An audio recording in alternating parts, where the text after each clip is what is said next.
Hey guys, welcome to the video today. In today's video, I'm going to show you how to restart your Roku device. And this might be a good troubleshooting step if you're having any issues with your Roku device, just to see if this will fix the issue.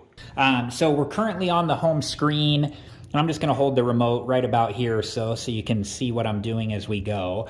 We're going to press the up button. That takes us to the setting options, and then the right button takes us over into the settings menu. And then we're going to press the up button. That takes us into the system option. And then if we press the right button, that takes us over into the menu here. And then we're going to press the down button until we get to system restart.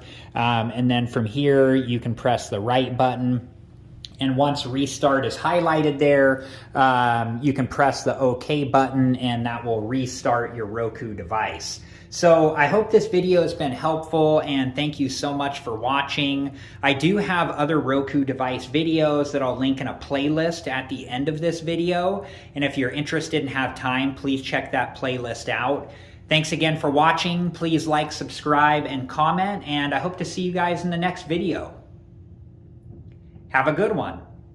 Thank you guys for watching. Please like, subscribe, and comment. And if you have the time, check out these other great videos.